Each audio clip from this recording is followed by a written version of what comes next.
You done fell right down that rabbit hole, so reality is questionable. Try, but you just can't let it go. These two right here put on the show. It's paranormal overload with southern hospitality. Haunted murder, mayhem, tip while discussing immortality.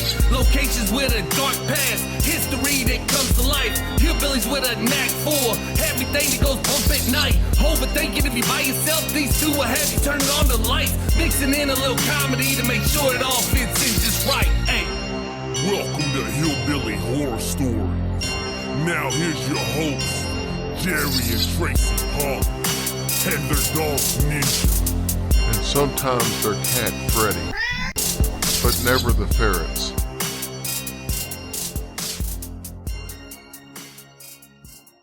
With you. Hey guys, welcome to episode 381 of Hillbilly Horror Stories. I'm Jerry. And I'm Tracy. Yay! Oh, sorry, go ahead. So Tracy, we have a fun story lined up for you today. Actually, several stories. Obviously, we want to start by thanking all of our military and civil servants all over the world, no matter which country you represent. Thanks to all you men, women, and service animals for everything you do for us on a regular basis. We always said every week, we still pray for you guys and want to thank you again for watching over us and keeping us safe at night and all during the day, especially. I know you guys had a lot to deal with recently, it seems like, more than normal, but, you know, we appreciate you all so much. And I hope you guys get to come home for the holidays, some of you, and be with your family. But just know that all of us out here love you. Absolutely. Tracy, it's been a day where I personally have talked to two different people that are dealing with struggles. Mm-hmm. And, you know, I just hate that anybody has to deal with that. But I am glad that people take us up on our offer, even though one of the people kept apologizing for bothering me, as they put it. It's not bothering me. It's not bothering you. Not at all. That's what we ask people to do. And when you take us up on it, we're happy that you take us up on it. We sure are, guys. We are here for you guys any time of day or night. Just remember that there's somebody to talk to. It doesn't matter. You're not a bother. We want you to talk to us or anybody. You know, our group is so wonderful, and we're so blessed and proud of that group. We can't even tell you. And there's always somebody day or night on there that can help you, will listen, offer advice, or anything you guys, need. So just, give us a shout, and you'll be surprised at how many people will respond and are there for you to listen, for sure. Like I said, you can call me or Jerry, and there's also the crisis hotline at 988, and you can still text us 741-741. But just remember, we're here for you guys, okay? You don't have to be alone. Absolutely. Tracy, we got a fun episode tonight. We've got a special guest. George Lunsford is on tonight. Oh, cool. And timing sometimes can be a little bit off. For example, I didn't find out until after George was on that he is actually from and in Asheville, North Carolina. I know, right? And we just did the stories last week of Haunted Yes. Asheville. If I'd have realized that, I would have had him on a week earlier and been on that particular episode. I know, but how weird is that? That's so funny. George is super fun. Mhm. We probably talked for an hour last night that was off, Mm-hmm. the recording. So yeah, he's super fun. I can't wait to get him back on. And he's an ex-Navy, so. Oh, thank you for your obviously. service, sir. Yes, sir. All right, Tracy, tonight we have a collection of crazy ghost stories. That's all I'm going to say. One of them's not even a ghost story, so I can't even say that. One of them's a time slip story. It's kind of what? A time slip story. Oh, I like those the best. They're so fun. So this should be fun. About a month or so ago, we did an episode on haunted aircraft stories. Mm-hmm. And then we actually did some of those stories at CryptidCon, and people really liked it. So I thought, you know what? Let me go dig up at least one more. Because I had some that I chose not to do on the episode. Mm-hmm. And so I thought, well, let me go back to them. And I know there's another one that I at least want to do. Have we mentioned CryptidCon since? Mm-hmm. Oh, we have? Okay. I mean, it seems like so long ago already. I know it's only been a couple of weeks, but it does seem like it's been a long time. All right. So this story took place in the summer of 1973. Now, I want to say and I'll get to a little more to this as we get into the story, but there's a very famous haunting on an airline that we've covered before, a whole episode devoted to it. This story wasn't part of it, though, but it is involved in the same thing. Okay. So Has a connection. It definitely has a connection. And, but somehow or another, I didn't see it when we did the full episode on this. So I know I'm babbling, but I just wanted to kind of say there's going to be a connection at the end to a previous episode that we did. All right. So summer of 1973, there was a flight attendant by the name of Enid Grigg. Now, she worked for Eastern Airlines back when they were still around. She had been on an extremely busy shift. I don't know how some of these flight attendants do it. I don't know how they even know what day it is. You know what I'm saying? She had flown to Portland, Oregon, and then from Portland to Seattle, from Seattle to Omaha, Nebraska, and then from Omaha to St. Louis, Missouri, and then off to Atlanta on the last leg of that flight. That's crazy. She felt like crap. Oh, I'm sure she did. Well, no, she's had a stomach bug or something. Oh, it's like she literally felt like crap. felt like crap. I just thought you meant she was just exhausted. No, so as she got on that last flight, she was like, man, I'm sick to my stomach. I just don't feel good. So she asked the senior flight attendant if she could go lay down in the galley just for a little bit to kind of get away, you know? And she was like, yeah, I mean, you know what? This is a less busy flight. Just go down there and take a nap, and I'll come get you if I need you. So Enid goes down to the galley, and she lays down. She was lying there for a little while, but she wasn't exactly sure if she had fell asleep or not, okay? Suddenly, she becomes aware that something just doesn't seem right. You know that feeling you get when you think somebody's staring at you or, you know, gawking at you or something? That's kind of what she said she felt like. Now, she knew she was all alone in the galley, but she couldn't help but to feel like someone was in there with her. That's when she saw a pilot standing there. She was like, great. I'm down here sleeping. I'm not supposed to be doing this. And I got the pilot standing there catching me napping. Wait, I forget. Where's the galley? In this case, it was below. It was a bigger plane, so it was... It's below the plane? Not below the plane. I mean, like in the plane, but below Right. all the seats where the luggage and stuff is? Oh my God, I'd be so scared. And a lot of times that's where they have the cooking and stuff like that's done on these flights that serve food.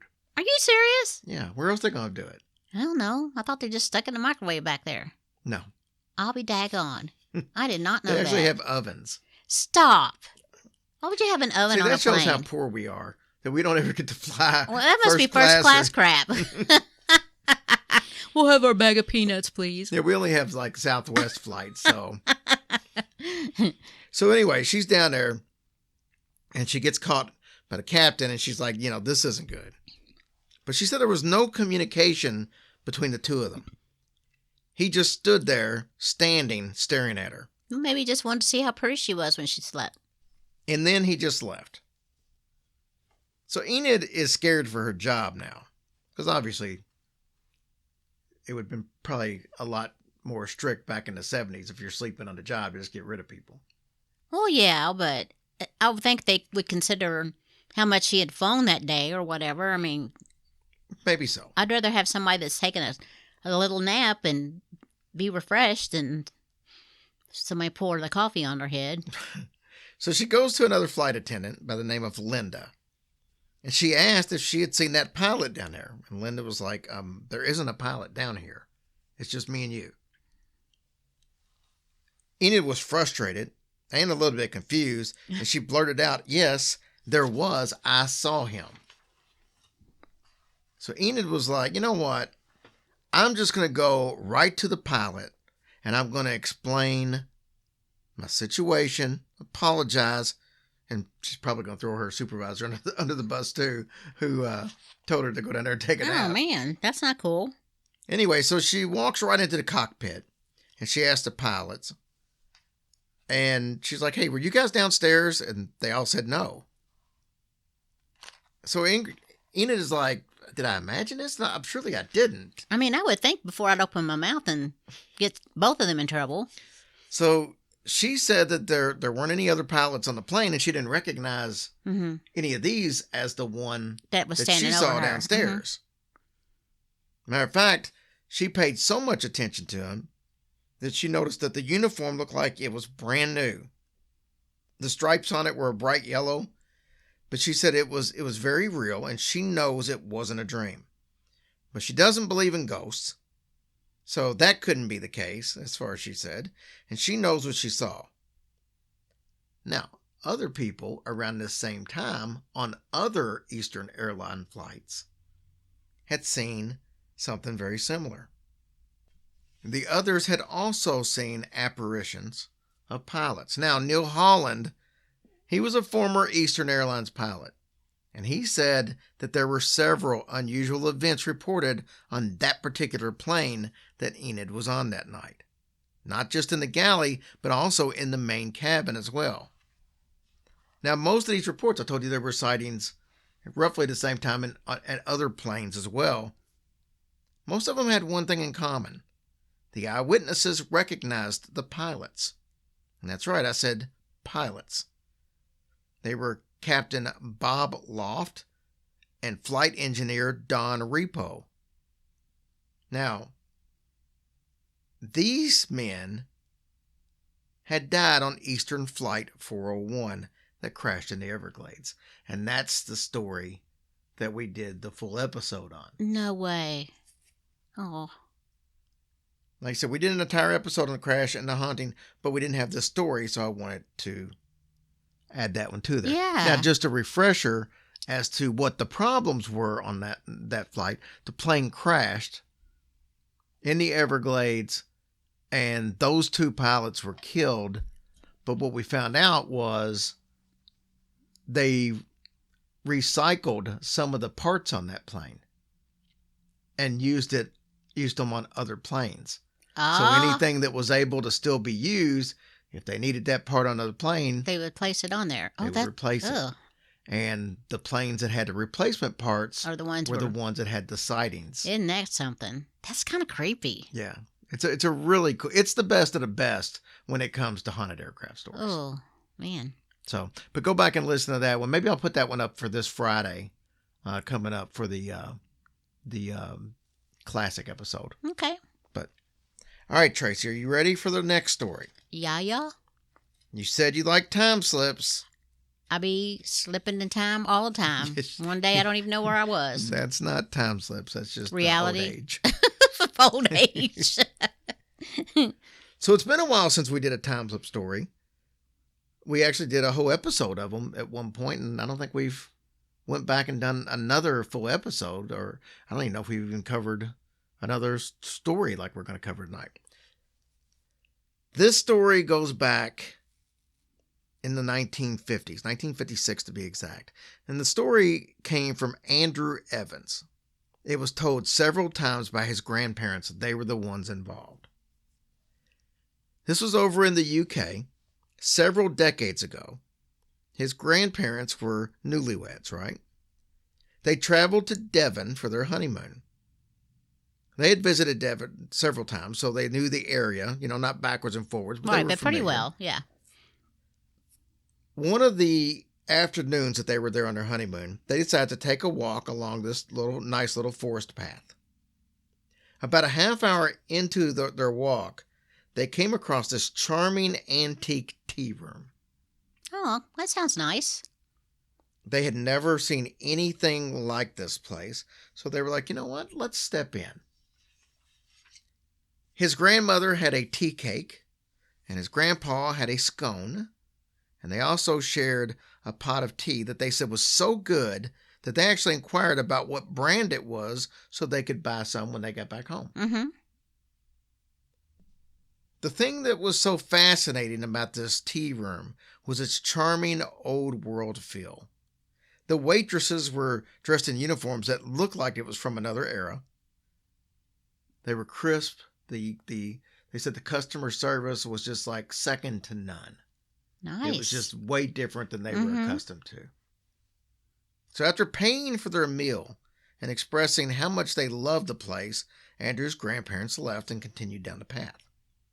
A week or so later, they decided to go back to Devon, and they were excited to go to the tea room again. They followed the exact same path, meticulously retracing every step from the week before when they were there. They got to where the tea room should have been, but they were shocked to see basically a wall that was formed by a very dense row of mature trees. You're kidding. There was no trace of the tea room whatsoever. So all three of them didn't see the tea room. There was only two of them. They were grandparents. Oh, I thought maybe. No, yeah, you're right. Duh. Yeah, they wouldn't have brought them on their honeymoon. No, I guess that's right. Wow. Okay, too go much ahead. bumping and grinding. Ooh, great grandma. So they were confused, but they assumed, you know what, we had to have just went the wrong way, whatever. But they were like, but at the same time, they're like, this was just last week, and it's not exactly you got a path there. It's not exactly, hard to figure it out. So they just keep walking, and eventually they cross paths with this elderly woman walking her dog. They asked her about the tea room, and she explained that she had lived there their whole life, and there was no tea room there. So Andrew's grandparents started to wonder, what the hell's going on here? Mm-hmm. They again swore to the woman that they had just visited this tea room a week earlier. Now, the woman seemed equally confused. She said the only tea room that she remembered had closed decades ago, way before they were even born. Damn. Keep in mind, this is an elderly lady. She said that she herself had visited that tea room as a child. So Andrew's grandparents described the tea room with every detail that they could possibly remember. And upon hearing the description, she admitted that it did sound like the tea room that she remembered as a child. Oh my gosh. How crazy is that? The only thing that I had a question about on that one was, like, we did a time story on my other podcast, and it happened in 1979. And in that one, they were at a hotel, and they were amazed at how cheap the hotel room was. Mm-hmm. Because it was way cheaper than any other hotel. So because it was back in time where it would have been cheaper. Oh. My question here would be, when they went and paid, was there a difference in money? And I did find out, I went back and did some more research, and I found some more about the story, that grandparents said that the money that they were, a lot of them that they were given back in change, was not money that was used anymore. And it was like, shillings or something like that was no longer used in society at that time. Oh my But gosh. they thought maybe it was just a mistake that they gave it to them. But there was some money given to them that was a different type of currency. But they did, like, when did they figure that out? Like when the lady said something? I guess they probably knew it then. It's just like when we were in Mexico and then we got some pesos and stuff that we just brought home. We didn't think nothing of it. Yeah, but I know this sounds stupid, but is it like the money they said they received, which was different, did they have that on their actual body? Oh, I'm sure they did. You know what I'm saying? Yeah, I mean, the money still existed. It didn't disappear, I don't guess. Dang, that is wild. Yeah, it's a crazy How story. fun, though, is that to get to experience that, even though you feel like you're half crazy after you did it, but... Yeah, and Andrew said that his grandparents told that story over and over, and all through their years, it never changed. Well, that's something that'll stick with you, and it's definitely worth telling over and over, I think. Yeah, we probably need to do another episode on Yeah, that's really cool. I like that. All right, let's do a story about a haunted restaurant in Toronto, Canada. Canada. You're so predictable. I know it. Get out of my head. Whitney and Mark Freeman, they buy this restaurant. They buy this restaurant, you see. As soon as they purchased this place, strange things started happening. First of all, the usually well-behaved dog that they had, German Shepherd, he investigated the entire place when they brought him in.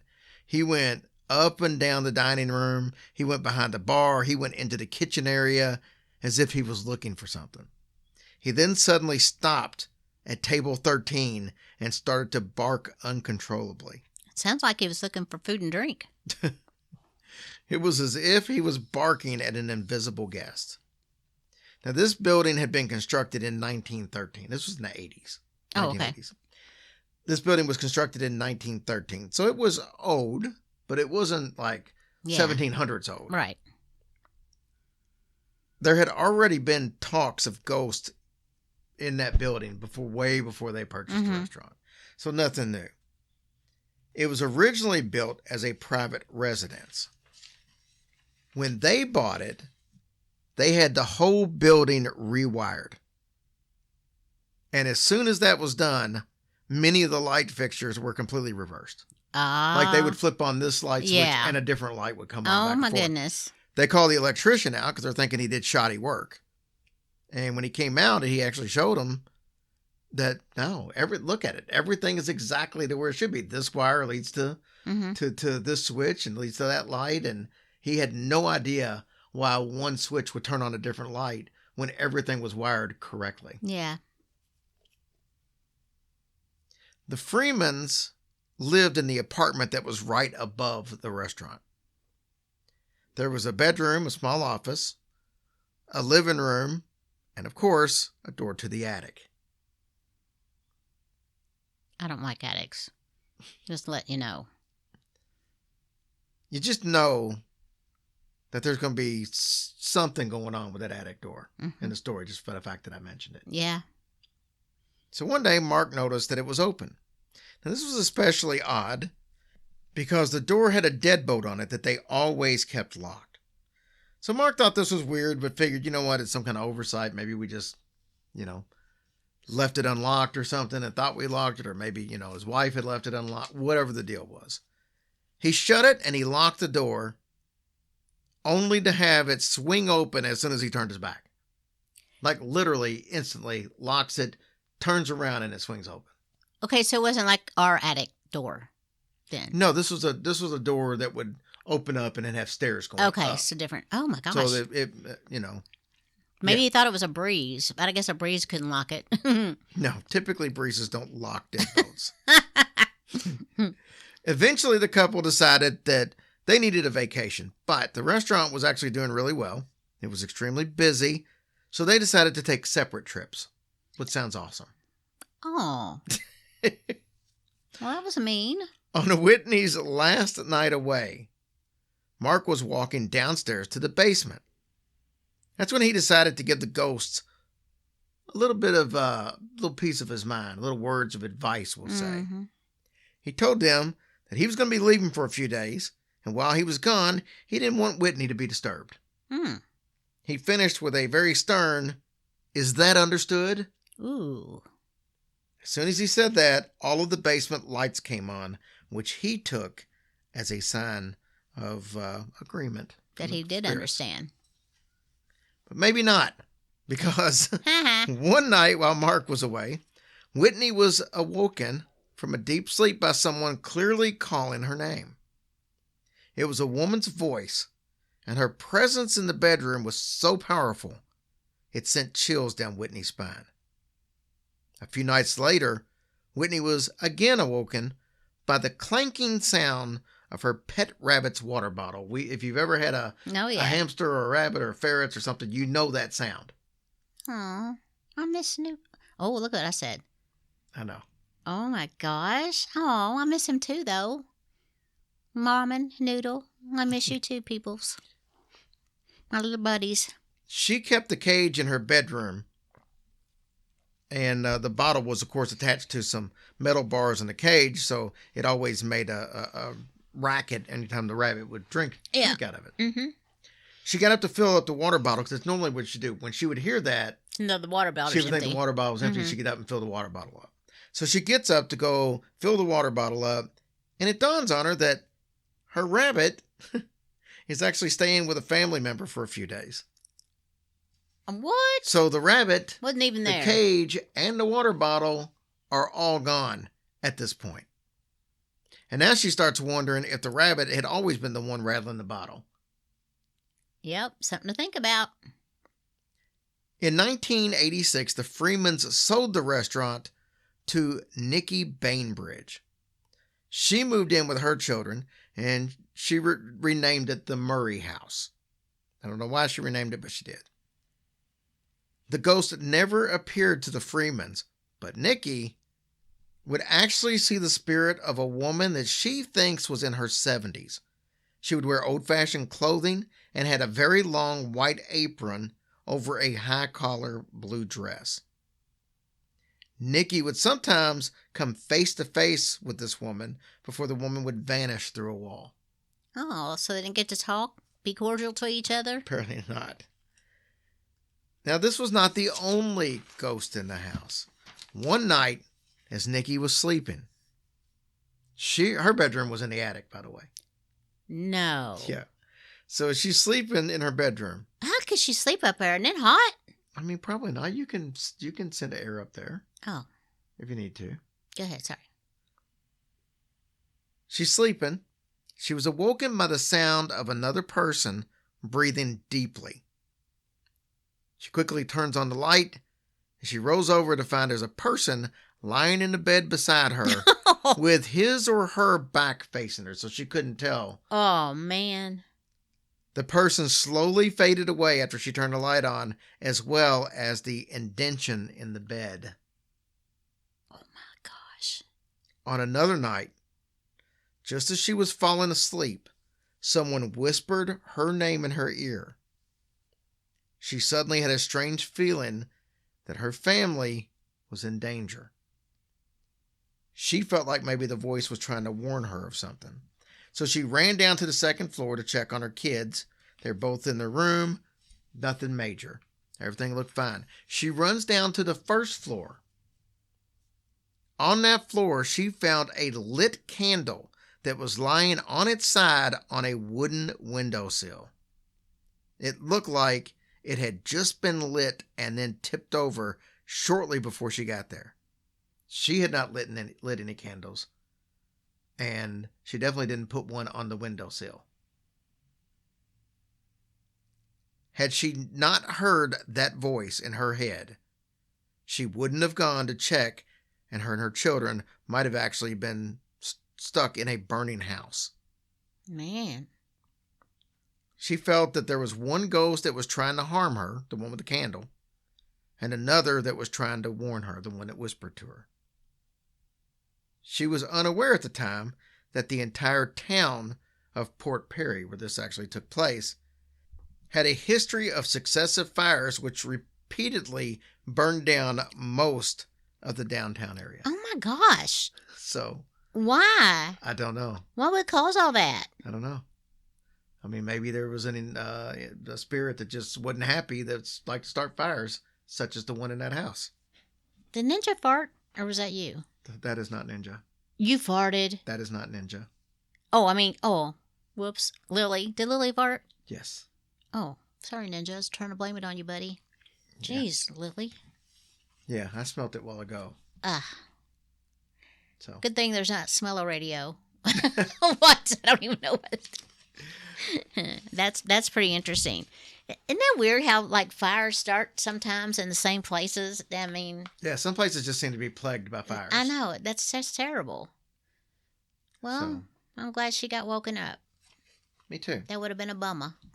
All right, Tracy, we're going to take a quick sponsor break, and then we're going to be back, and we'll hear from George Lunsford, and then we'll hear our Patreons and stuff that we didn't do last week, and then we'll listen to George. Sounds good. All right, Tracy, the only thing we've got really to bring up at this moment is the fact that we've still got the cruise. Yeah. You've got plenty of time to jump on board. See what I did there? I did see what you did there. And that's all. That was a lip smack. I'm leaving it in. So we've got the cruise. It leaves out September. You've got to July to get it paid for. Mm-hmm. You could, set up payment arrangements. You can get all the information on our website, hillbillyhorrorstories.com. I did want to remind people that the payment arrangements are kind of how you want to set them up. Like if you want to pay, I think it's $100 down is what you have to pay for the deposit. But you could pay that $100 deposit and never make another payment until July, when it's time and just pay it all at one time. Or you can throw $50 here or $100 there. You could pay it off when your taxes come in if you get tax returns. You can do it any number of way. So you're not stuck with like, oh, it's $180 a month or something. It's not like that. You set up what you want to pay. Now they will break it down for you and say if you want to start in January and make 5 payments, or what is July, 7 months. If you want to make 7 equal payments, it would be this amount, but you're not obligated for that. Right. And keep in mind, if something happens before before July's cutoff date, if you decide that you can't go or something comes up, or you just decide maybe financially it's not a good time for you, you get every bit of that money back. That's true. So you don't have anything to lose. Just think of it as a little savings account if you have to. There you go. So, all right. Go ahead with the what we got on Patreons and stuff, Tracy. Okie doke. Our iTunes, we have Mojo Lobster and Kay Cummins. Thank you guys for your awesome reviews. We please ask, and I don't want to beg, but if you guys could leave some reviews, that really helps us and pushes up the ladder so people can see us a lot faster. So it really does help us. Let me share something with you real quick, because I've got actual numbers that back this up. A couple of weeks ago, we had like 6 or 7 reviews. Okay. Mm-hmm. Our total listens for that week were about 60,000 listens. This past week, we only had 2 reviews. Actually, 2 reviews in the past 2 weeks. And our total number of listens was like 39,000. Our total number of listens were about 20,000 per week difference just because we got less reviews. That actually shows why podcasters are always asking for reviews. Oh, got ya. So okay. The more you see, the more you get thrown out there, the more your name pops up in searches. Like, for example, if somebody said, hey, I like paranormal, I'm going to put paranormal in my podcast search. If we've had a bunch of reviews that week, we'll be in the top 3 or 4. So they'll see that and they're more apt to pick on one of ours. If we don't have a lot of reviews, we might be 35th, 37th, and they might not even ever make it down there to see our name. Mm-hmm. That's how that works. Oh. So it's all about when they do a search for paranormal or Bigfoot or UFOs, how far are we up on that list? Oh. That's based on reviews. I guess I will beg. Please. Yes, please. But we appreciate you guys. You do take your time out to do that, and we do appreciate it. Yeah, so let's do this. This week, let's jump back on. Anybody who leaves us a review this week, we will draw for a T-shirt to send out to you next week. Sounds good. Yeah, we'll send you a T-shirt. Once you win, we'll send you a message. And do us a favor, though, please. When you leave a review, at least put your name in there. You know, Carrie, John, whatever. It doesn't have to be your last name, just so we'll know, so we can say, hey, John, who left this review, you win. And then you can contact us and we'll send you out a T-shirt. Yeah. All right, go ahead now. I'm sorry. Oh, no, you're fine. You guys are really awesome, really, truly, about doing that. I know you get busy and holidays are here, so everything's a little crazy. But, just if you think and get the time to do it, that would be wonderful. So our Patreons are Stephen Carter, Karen Ladd, Julie Ott, Eddie, Chris Hinman, Christine, Dean, and John Cheney. Thank you guys so much. We're so grateful for you all. We appreciate that you do that. I know times are a little hard for everybody right now, but, that means the world to us that you can do that. So thank you. We love y'all. One last thing before we listen to George Lunsford. You probably heard the little commercial at the beginning of the episode, but Tracy and I have started another lifetime Patreon pledge drive, we'll call it. And it's basically go to our website if you're interested. For a $100 one-time pledge, you get lifetime membership to Patreon at the $15 level. That's $180 a year that you're going to get for a one-time $100 fee. And the last time we did this was 4 years ago, and it was $50, but we only offered the lifetime pledge back then for $50. But we've got people now 4 years later that they've had almost $800 worth of Patreon that they paid $50 for. So it's a really good deal. You're going to get 24 short episodes a month, brand new. and 2 full-length episodes, plus every one of our regular episodes, 6 episodes that we do a week, ad-free. So you can be completely through with ads. This would last you as long as we're doing the show, and we don't plan on quitting anytime soon. You also get access to everything that's in the backlog there immediately. That's like over 40 some full-time bonus or full bonus episodes, 1,670 some odd shorts, all right there for you. So, I mean, you get all that as soon as you sign up, instantly. But we're also giving you a shirt, t-shirt. We're also giving you a book, a personalized book. So you just tell us how you want it filled out. And we're also giving you a 15-minute video call that you could either get me and Tracy, if you'd want that, to talk about whatever. If you want to talk baseball, we'll talk baseball. But you can also get a video call from Santa to one of your kids or all of your kids, if you'd rather do that, because I've got a pretty cool Santa suit, and I usually do Santa calls to friends and family members. So that's what we got. If you're interested in one-time fee, $100, getting all that, it'd make a perfect Christmas gift for somebody who's a listener that doesn't have Patreon already. Or if they've already got Patreon, you can go unsign up for it. What is it called? Not unsign up, but you can go cancel your membership and use this one instead and save you some money. But go to hillbillyhorrorstories.com. It's right there on the main page. Click the button and I'll get an email, and then I'll get you everything you need to get started. Yeah.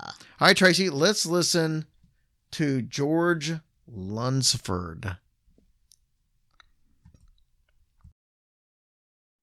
Hey guys, I love bringing you fresh guests, and that's what I've got tonight.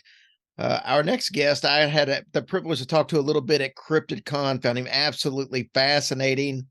He is a cryptozoologist, an investigator and researcher at Bigfoot 911 and Go Dark Paranormal. He's also an author, and more importantly to me, he was a former gunner's mate in the U.S. Navy. George Lunsford, thanks for your service. I appreciate it, brother. Thank you. Thank you very much. I am very honored by that introduction. Well, it's one of the few introductions I've had to take a breath in the middle of. So you've got, and I left off half the stuff that you've accomplished. So it speaks volumes as to your work ethic, sir. Well, I'm what they always call a jack of all trades and master of none. That's for sure. There's nothing wrong with that. Trust me. Oh, I appreciate that. So George, I don't even know where I want to start at with you, because you literally have UFO experiences. You obviously do Bigfoot research. You're a cryptozoologist. And let me ask you something about cryptozoology. Okay. I always had a problem with the spelling. It seems like zoologist or zoology in there should have an extra O. Is that just me? Because otherwise it's zoologist. I felt the same way, but I don't know. I'm a poor old country boy, so I ain't much good at spelling anyway. So here's what I want to do. I want to talk a little bit about as many things as we can talk about tonight. Okay. What would you like to start off with? First of all, let's talk about a couple of your books, and let's get that out there so we know what some of your books are and how people can get them. So tell me what you got here. Well, here's this one. It's called Legends, Myths, Monsters, and Ghosts, the USA edition. And it features around 8 or more stories for every state in the United States. It also has 5 of the Indian tribes in it. And unlike most people, I call them Indians instead of Native American, because when I spoke to the elders in Cherokee, they referred to themselves as Indians. And out of respect for them, that's how I refer to them. No, I completely get that. And it also has my theory of Bigfoot in it. You know, I'm no scientist. I'm just a poor old dumb country boy. But from what I figured out, that's what I put in the book. And it's stories like when I was young, the older people would tell us stories about local things. Like we have one called Helen's Bridge. Hmm? And Helen's Bridge is named that way because a woman hung herself from it. And there's a big story that goes with that. And then she supposedly haunts that area up there. And she does. I've seen her. But we won't get into that right now. But and you know what? And I don't normally stop my guests, but I got to on this one. You probably don't know this, but this past Sunday's episode, that was one of the stories we covered was Helen's Bridge. So we did a whole episode on some haunted stories from Asheville, Oh, that's and where I live. Yeah. that was actually one of the stories that I covered. Yeah, we had so three young ladies from Nashville come up to our booth and talk about how they love the show and how we'd covered a couple of stories in the past, and I told them that I would do them a favor and cover a few more. But Helen's Bridge was one of the ones we covered. Well, now there's different variations of it. Yeah, we had two variations. Okay. We Yeah. we had the obvious one that well, I wouldn't say obvious because I guess it's nothing's obvious, but we had the version where she moved there with her baby. There was a fire started in the kitchen. The baby didn't make it. She did, and through grief, she hung herself. And then the other rendition was she was basically having an affair, got pregnant. The guy stiffed her, didn't want to have anything to do with her, and then it went from there. But that's kind of the two versions we had. Is there another version? Well, and the version that I tell in the book, it's her. She has a young child, not a baby, but a child. Say maybe 5 years old, 6 years old. And this is the way I heard it when I was growing up. Is the little girl was upstairs playing in the house, and she was in her cooking, and she left the stuff on the stove, and she went outside to hang some laundry up. And her house was across the bridge and up to the main house. And she was a housekeeper for the main house up here. And they were taken care of because her husband had got killed in the war. So Okay. what had happened is she was outside hanging the laundry, and all of a sudden something on the stove boiled over or something and caught the house on fire. And she was trying to get in, and the people run down from the house and was holding her back, and the fire department finally showed up, and the last thing she seen was her daughter's hand on the window, bloody hand on the window. And then the house just collapsed from the fire. And what happened is she was so distraught that they pulled her in up to the main house and got her calmed down. And that night she snuck out of where she was staying at, and she went down to the bridge, and she was very, very just overwhelmed with sadness, and she was so distraught and everything about what happened. She tied the rope on the bridge and jumped off and hung herself. Ugh, I hate That's the those story I got stories. growing up. But see, that's most of those bridge stories. It's always, hey, the woman took her baby up and threw the baby off the bridge, and Yeah. so I like that this was different than your average bridge story. Yeah. Yeah, usually they call them crybaby bridges where they chunk the kids off. That's To that's a chunk lot, 'em. a lot of states have those. Yeah, I'd say most states probably have about 8 of them, Yeah, depending on I how think many you're city, how right. many big cities they've got. But it's got stories like that. It's got everything from this book has everything from Bigfoot stories to cryptid creatures to ghosts to UFOs. It even has the Patterson Gimli story in it. And it's a fun book to read. It's personally I still like reading it, even though I wrote the stories in it. Uh, it's a great one because a lot of the podcasters started using it for source material. They'll get the base Nice. story out of my book, and then they'll go look up the bigger details of it. So the guys over at I shouldn't be No, you're uh, good. telling another podcast, but these guys are so good, I can't help but promote them a little bit.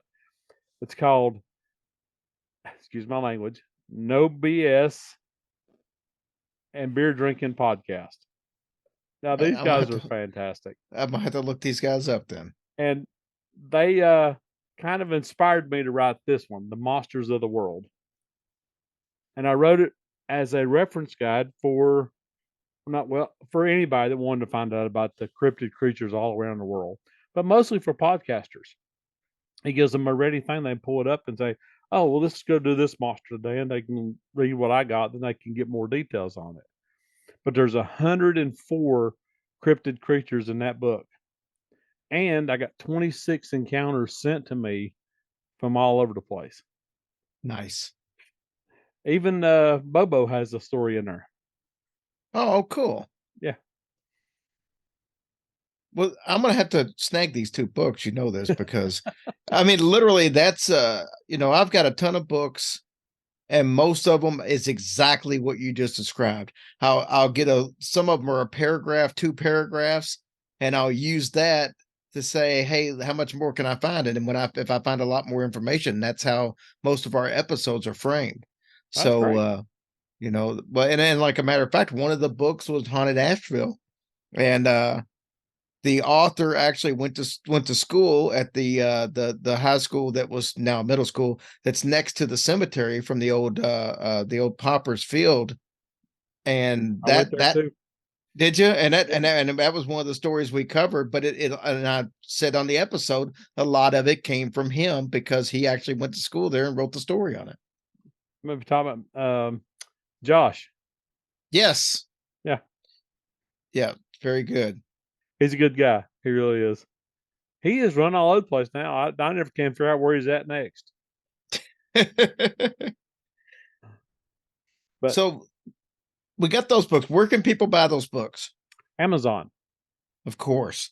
It seems like the overwhelming answer these Well, days. that's the only people my publisher sells to is Amazon. Now my next book, I'm publishing myself, and it's going to be a little different because I'm a little different. But it's going to be what happened while I was doing research. I run through all these different paranormal places. Like I looked at the Doll Island in Mexico. I looked at the Suicide Forest in Japan. You know the was it the caskets over in I can't remember where they're at now, but they're in the side of the mountain. The caskets are stuck in the side of the mountain. Is that in Spain? Is that Madrid? I don't know why I I'm can't thinking that, remember where but it I is could be now. wrong. I'm drawing a blank. I think in Malaysia it may have been, Maybe. but different stories like that. When I read them, for some reason, the way my mind works, these stories popped up in my head, and I created these characters in my head, and they just automatically popped in there when I started reading these stories about these different places. So what I decided to do is I'm going to do I'm going to do exactly what my story said. I'm going to use the paranormal places as the settings, but I'm going to use the stories out of my head. Oh, And nice. I see what you're saying. Yeah. it's going to be a little different. People's going to be going, something's wrong with this boy. Well, your other books, there's that first one that you were talking about, that's a pretty thick book. I mean, I wrote a book and I bet yours is 5 times the size of the It's one I wrote. the first one is 590 pages, and the second one's 300 something pages. Yeah, so I mean they're not your run of the mill quick read them in the bathroom over the weekend type books. These are actually they've got a lot of stuff in them. Yeah, but they're all short stories. So the good thing is you can pick it up, read it, and throw it down, and then come back and read something totally different. Brother, that's what it takes for me. I've said 1,000 times, you know, you give me a full book other than The Exorcist, there's very in Amityville Horror, there's very few that I've read full books. Almost everything I read is short stories. That's what I'm gonna be writing. Most of mine's gonna be short stories that I write because I don't have enough attention span to do a big Exactly. book. That's me. I don't have the attention span. So let's do this. In honor of me getting to finally meet Travis Walton, which was a huge thrill for me, Okay. give me a UFO story. I Okay. know you've got them. I've got two that I experienced. Okay, that's the ones I'm looking for. And I gotta tell you, it was pretty awesome meeting him. He was a cool guy. He was just as quiet and calm as he could be. He's very low spoken. Oh yeah. But I guess my first UFO experience, I was in the Navy.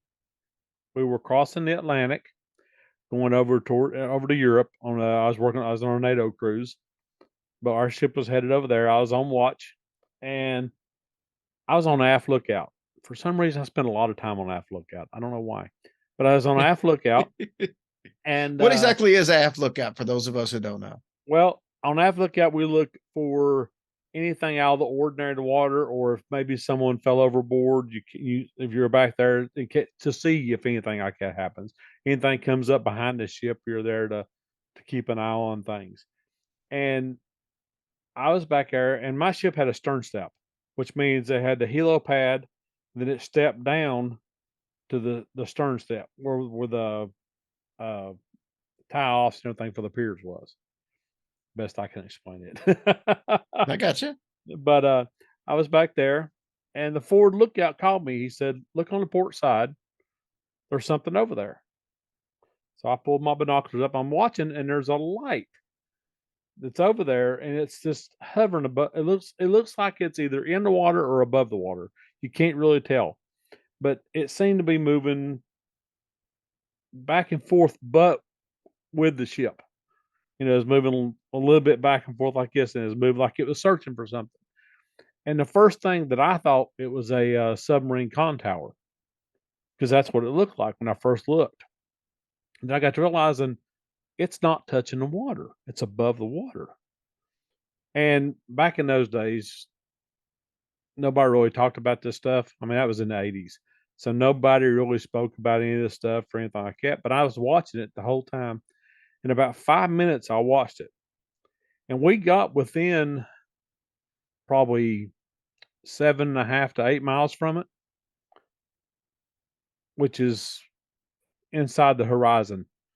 And radar never picked it up. Sonar never picked it up. Nothing ever picked it up on the ship. It was just the eyes of the forward and the aft lookout and the people on the bridge wings. But this thing lit up this ridiculously bright light and shot straight up in the air. Oh goodness. And it was just within a blink of an eye, and it was gone. And of course, we're all young kids. We just kind of blew it off and didn't really think anything about it. And that was it. That was it for the first one. I mean, wasn't a whole lot to it, but you could see a shape. Like I said, it looked like a con tower of a submarine. But I've never seen a submarine shoot up in the air like that. So, Now, if I missed this, I apologize. Did you say this was daytime or nighttime? nighttime at 3 o'clock in the morning. Okay. Okay. And the second one was actually my wife saw it before I did. We were coming back from Chicago. The airplane had just reached 30,000 feet. The guy announced it over the intercom. And there was a cloud layer below the plane. My wife, she nudged me. She says, "What is that?" I looked out. Straight across from us on the plane was a silver tube, like a cigar. Had no wings, no tail fin, wasn't disturbing the clouds at all. And it was a little lower than we were, but we could still see, all the way around it. And it was probably, shoot, it wasn't 2 miles away from the plane, 3 miles away from the plane at most. But it looked like it was bigger than the plane. And it was just going along with us. And all of a sudden that thing lit up and poof, it was gone. No noise, no disturbance of the clouds, nothing. It was just gone. Did anybody else on the plane see it? I mean, did people notice that y'all were maybe making a little bit of a commotion about it and kind of start taking a look? Or I honestly, I didn't pay attention. I was just focused on that. I didn't pay attention to anybody else on the plane. If I looked out the window, they couldn't help but see it. So, what do you think the reasons are that there seems to primarily be three different types of shapes when it comes to ships? It's usually a disc, a cigar shape, or a triangular shape. Do you think that those are like each ship is from like a different type of aliens, or from a different, atmosphere, or however you want to say it? What do you think the reasons for that is? I think it could be what they developed. I mean, whatever whoever's driving it developed that type of spacecraft. But I'm a little weird about the triangle ones, because we have been developing a triangle shape for a long time for anti-gravity and all that stuff, and it's never really got into the public till here about 5 years ago or so. And those I'm iffy about if that's either ours or if it's somewhere at somebody else's, But yeah, the cigar shape and all that. Now I have here recently received several things from people who have seen cubes, Oh, that's a new one flying on me. cubes. And I'm like, well, that don't make any sense because there are no aerodynamics to a cube. No. So I'm I'm not sure about that one. But there's been several different reports on different things like that, but I can't really put my finger on it. It's got to be from the different societies that it's coming from because they're going to develop according to what their needs are at the time at wherever they're from. Like we do, we developed our ships and stuff, our ships and our aircraft according to our abilities to create them. I'm saying that's probably what they're doing too. All right, let's switch gears. Okay. Let's go to cryptozoology. Let's go to some of your Bigfoot stuff. Give me your favorite Bigfoot story. My As far favorite as like something that you've been involved with. Well, I haven't got do a lot of Bigfoot stuff yet. I Okay. just got in with the group. Uh, I saw something. I can't tell you what it was. I was in my work van going through the Nantahala Gorge. Now, as I was coming into the gorge, there's a you got woods on both sides. There's a mountain with a house right below it on the right hand side, and I was going down, and something caught my eye. When I looked up, I seen this huge dark figure or shadow or something. I don't even know what it was. It was so fast. It went from point A and was out of my sight before I could blink. I mean, it was something huge though because you could see the bushes moving even after this thing had already gone, and there was no wind, and it was high enough up to where there wouldn't be no car drive. Well, you only got 35-mile-an-hour speed limit there, so there's no wind off vehicles or nothing. But this thing, it was huge and it moved quickly. And where it was at, there's a path. Now that all the leaves fell off, you can see a path that goes all the way around and goes up and behind into like a V. And you can't see anything after that from the road. So I don't know what it was. I just know it's big. And it grabbed my attention. Unfortunately, I haven't been out much on the Bigfoot hunts. I'm going to be going soon to do a lot of them. So you got to watch around here. Somebody will shoot you. Oh, I don't doubt. Yeah. Did you experience anything paranormal while you were in the military, or anything that you think might have been paranormal? I've had a lot of paranormal experiences, but not when I was in the military. When I come out of the military, I was in my early 20s, and well, before I was around 16 when I had my first experience. That's when my grandmother passed away. She actually came to me in my room in a spiritual form, sat on my bed, and talked to me before she left. And that was probably the most awesome thing. I mean, that was just incredible. In the world. Yeah, it's amazing how many types of stories are out there where someone is on their deathbed, maybe sometimes hundreds of miles away, and then they show up to a relative and basically to say bye, and then you realize after the fact that either that's the time they died or they died shortly before that, or Yeah. and you had no way of knowing until after the fact. That's what happened there. She had passed away that night, and we found out the next day she was dead. And our reason I knew it wasn't a dream is because I went back into my room after everything we'd found out everything. I went back into my room. I could still smell her perfume. That's amazing. And I love those kind of stories. yeah. And well, see, I died for a short period of time in my early 20s. I had pneumonia and I was dead for like 15 minutes or something like that. And after that, I had a lot of encounters. I had ghosts pop up in my vehicle as I'm driving, and come to find out that's where they had their wreck and died. Oh wow. Or I had I tell a story, and it's so funny.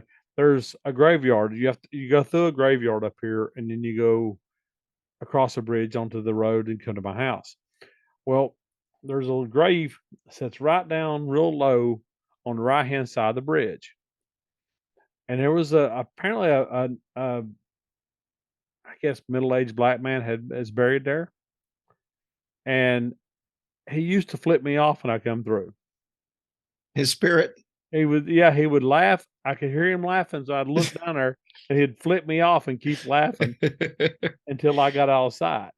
And it happened for several years till I finally went down there and went to the gravesite itself. And then I'd hear him laughing, but he wouldn't flip me off anymore.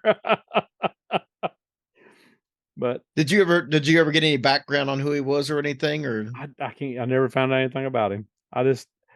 I guess he wanted attention me to come down there or somebody to come down to his grave, and I did. And he stopped flipping me off, but you could still hear him laughing.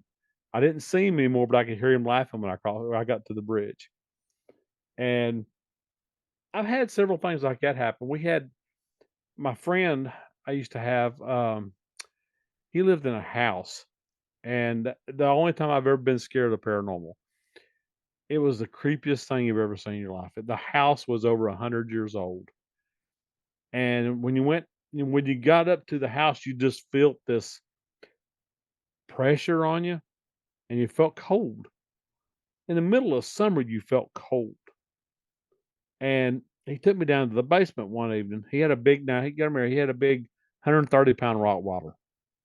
We go down in the basement and we're looking around, and somebody had built cages into the granite floor, the granite underneath the house. And I figured the way we figured it and what we best we could come up with is that's where they kept their slaves. Ones that tried to run away or whatever. Mhm. And it was just this creepy feeling the whole time we was down there looking. We heard the dog get started whining, and it backed all the way up in the corner. This is a 130-pound Rottweiler. They ain't scared of nothing. And we got to watching her, and she didn't want to be there. We got to looking over at those cages, and something black, shadow like, come out of that one of those things and went across the ceiling. And when it did, we went back upstairs. I Well, bet. it come upstairs too. And we were there, and this thing it come out of the stairs, and it went all the way across the wall, across the TV and over to the window and stopped between the windows. And you could feel like something was watching you. And it's almost like you'd be as being restricted on your breathing. And when I left, he said he saw eyes. I didn't stick around. I don't do evil stuff. So, but they didn't stay there long. They left soon after that. Yeah, I don't think I wouldn't last long in a house that I felt uncomfortable in. I spent a long time in a haunted house, and I never really, except for one time, did I ever feel uncomfortable, and that really was just a fluke. I think I don't think the two were connected. I think Yeah. that was something completely different. And I think living in the haunted house over that period of time, I was a little more susceptible to seeing things, picking up things. I never really saw anything. Everything was always a feeling or audible. But I kind of feel like that maybe that was something that knew that I could probably pick up on it if it came around. But I don't think it had anything to do with everything else that was going on in the house. We had one at me and my first wife. Uh, we lived in a little trailer over in a trailer park. It's up on the side of the mountain over here. And when the kids were born, we started getting some activity around the house. Things moving, things not where it's supposed to be, and cold feeling like something walked through you every now and then. Just stuff like that. Nothing major. And one night, my daughter was crying. She's a little bitty baby. She's not crying. So I got up out of bed and I went in to go find out what was wrong. If she, had a dirty diaper or was she was hungry or whatever. And I walk in and I hear this noise. It's going shh, shh, shh, shh, shh, shh, shh, shh, shh, shh. And I thought, that's a woman's voice telling the baby to calm down. I looked, and you could see the blanket like somebody was patting it. And my daughter quit crying. So I was like, okay, well, thank you. And I went You back got to bed. you got a free live-in nanny. You don't get no better Yeah. than that. Oh, she was wonderful. I named her Bertha because I did some research on that area and found out that they used to be back in the early 1800s. A family lived there that died of tuberculosis. There was a mother, a father, a 16 to 17-year-old girl, and a 10-year-old little boy, and they all died of tuberculosis there. And the daughter was the one that was in my house. And well, every now and then you could see the mom and dad, you might see like a flash out of the corner of your eye, and that's all you'd ever see of them. Now, the little boy would play tricks on you. You had to watch him because he would walk up and stick and appear long enough in the window at the corner of your eye to where you could see his face. And then when you turn real quick, he'd disappear. And he would move stuff outside on the porch and stuff. He'd never come inside. It's like Bertha said, "Nope, Yuns ain't coming here. This is mine." So, but she was great. She was always watching out for the kids and everything. And she just, I mean, it was wonderful to have her there. When me and my wife divorced, and another woman come over, well, Bertha didn't like her. So I was at work, and I get this frantic phone call, and this girl is freaking out. She's just all to pieces. And I said, "What is wrong?" I had thrown like 10 cents and pennies on the table before I left, just to get them out of my pocket. And Bertha was taking those pennies and she was dropping them off onto the ground, and they would land on her edge, and she would move them, roll them all the way across the floor, stop, turn them 90 degrees, and roll them over and drop them heads up. And she made a complete circle out of those 10 pennies. This girl was freaking out. She left. So, but she terrorized her pretty good. Give me one more good story to close out on, George. Well, the best one I got is I worked in an explosive factory. And the story was at the explosive factory that the company that used to be there, they dealt with different chemicals and stuff, and they actually made phosphorus. And there was two guys working late one evening, and it was probably around midnight or so, and they was trying to hurry up and get out of there.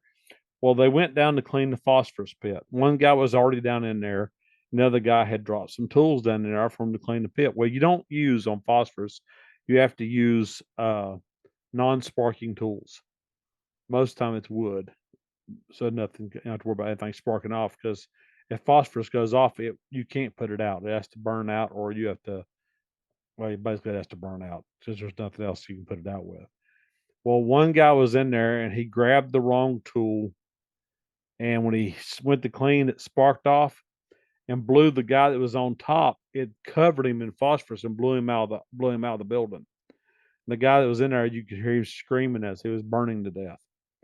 Well, the guy that had got blown out actually walked down the road about maybe 10 feet, and everywhere he stepped, there was footprints burnt into the pavement to where he finally collapsed and burnt and melted, and he was screaming this whole time.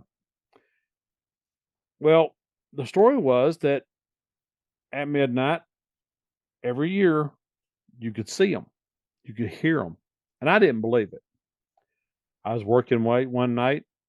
Apparently, it was the anniversary of this happening, and you could hear this blood curdling screaming. I mean, it's unbelievable how much pain these people had to be in. But you could hear it, and I stepped outside. I was an inspector there. I stepped outside the building and looked up on the hill, and you could see a glow right there where those footprints were burned into the ground. There was footprints really burnt into the pavement up there, but you could see a glow, and then after just a minute, it disappeared, and you didn't hear anything else. That's wild. Absolutely wild. That's my life. But George, tell everybody how they can find you on like any type of social media or websites that you might be on. Well, I am on Facebook. I'm on Instagram, MeWe, and X. Anybody that wants to talk to me or hear about the books or even hear stories, feel free to contact me. I'm easy to get a hold of, and as you can tell, I like to run my mouth. And your last name is Lunsford. I kept wanting to put Yes, a sir. D in it, A and I'm lot of sure I people do. wouldn't be the only one. So I'll just tell people there's no D in Lunsford. No, no. Well, there is at the end. Well, that one doesn't count. I mean, Oh, George, it's been a blast, buddy. I can't wait to have you on again because I know you've got way more stories than what you told tonight. I could already tell. I appreciate that, and I've really enjoyed it. It's been a total pleasure and honor for me. Thank you very much. Again, what's the name of the two books that are on Amazon again? The first one is Legends, Myths, Monsters, and Ghosts, the USA edition, and the other one is Monsters of the World Reference Guide. Now, you said the USA edition. Does that mean there's going to be an international edition coming as well? Or are you just I leaving don't. the door open? I'm leaving the door open because I'm not sure yet. I've had a lot of people ask me, but it's harder to get stories from overseas. They don't want to get their stories up. I didn't know if it was like History of the World Part 1 that Mel Brooks did, and then finally, 40 years later came out with Part 2, but I didn't know if Did that it was come the out part case or two? not. As far as I know, I think it came out last year, Oh, I didn't know that. I'm going to find or out. at least it was in the works if it didn't come out. I love Mel Brooks. I grew up with Mel Brooks, watching him on TV. Yeah, Mel Brooks is something else. So Yes, sir. awesome. All right, brother. I appreciate it, and I'll be talking to you soon. Thank you, sir. I greatly appreciate it. Thank you. All right, guys, that wraps it up for us this week. Thank you so much. And as usual, we appreciate everything you do for us. We sure do, guys. We love you, and we are so thankful that you've hung in there with us, and hope you'll continue it. And I hope you all have a blessed week. We love you.